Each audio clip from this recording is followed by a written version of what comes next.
I have no questions, but no one's asked me always. I'm a being food and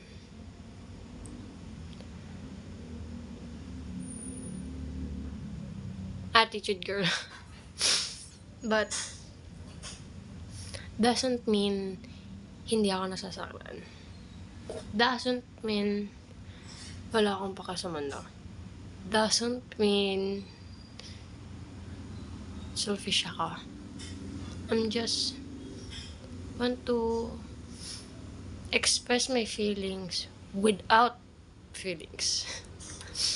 Sinasabi nila, di nagre-react, okay lang yun sa kanya. Di nagsasalita kasi wala namang gustong malaman yan. No? Being quiet is important to me kasi being quiet is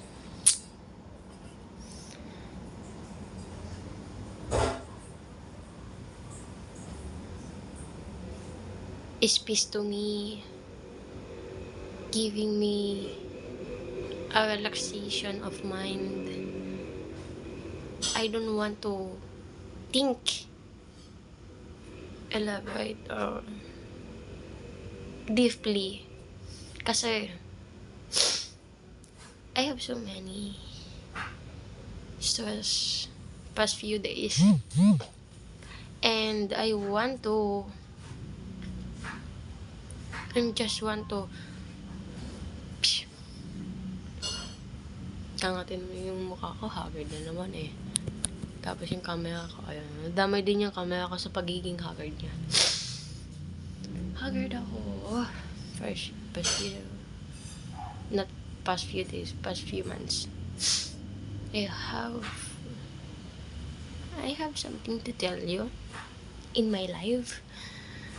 I hope walang magre-record. I'm just want to say something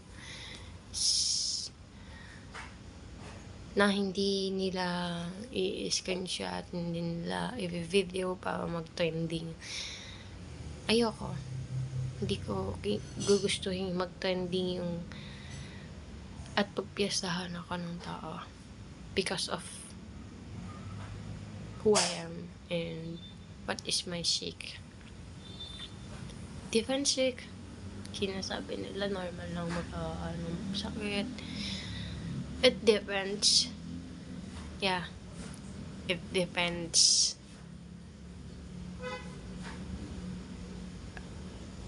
Normal lang magkasakit ng inuubo. Normal lang na magkalagnat. Pero ang hindi normal, siyempre mga bagay tayo hindi dapat sinasabi. Naka-record. Only in live. If you want to know me, and if you want to share with my group, share your feelings to me,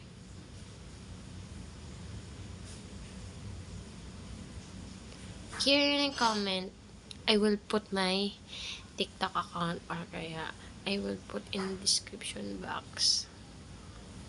Kita-kits live every Monday. Yeah, every Monday I have live and at